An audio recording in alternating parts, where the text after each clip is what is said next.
కండబలం గుండె బలం ఆటలు ఒక ఎత్తు అయితే బుద్ధి బలంతో ఆడే ఆట చదరంగం ఇంకో ఎత్తు.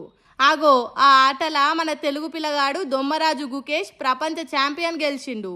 మనోడేసిన ఎత్తులకు గిలగిల కొట్టుకున్న మగ్నస్ కార్లసన్ అనే తోడు తట్టుకోలేక చెస్ బోర్డును ఎట్లా గుద్దిలేసిపోతున్నాడో చూడుండ్రి.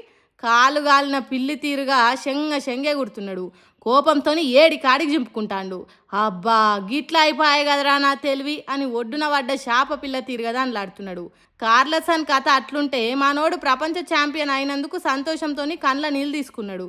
ఒక్కొక్క పావు కదిలించుకుంటా పద్ధతిగా ఆడిన మన గుకేష్ నార్వే దేశం కార్లసన్ను ఇరుక్కున పెట్టి మొదటిసారి ఛాంపియన్ అయితే ఆ సంబరం చిన్న ఉంటుందా?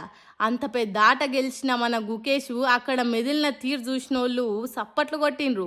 మరి ప్రపంచ ఛాంపియన్ అంటే చిన్న ముచ్చట్న, అది కూడా ఇప్పటికే 5 సార్ల ఛాంపియన్ అయిన మగ్నస్ కార్లసన్ అనే టోన్ని ఓడించుడంటే ఎంత కష్టమో అర్థం చేసుకోండి. అయినా ఓపికగా వాని చిక్కులల్లో పడేసి మెస్ల రాకుండా చేసినందుకు కార్లసన్ చించుకున్నాడు.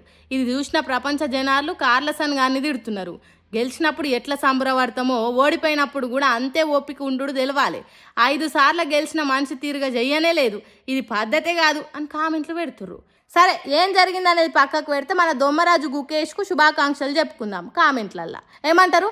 మరి ఇంకేంది, కంగ్రాచులేషన్స్ అని టైప్ చేయండి కామెంట్లల్లా. ఎందుకు లేటు?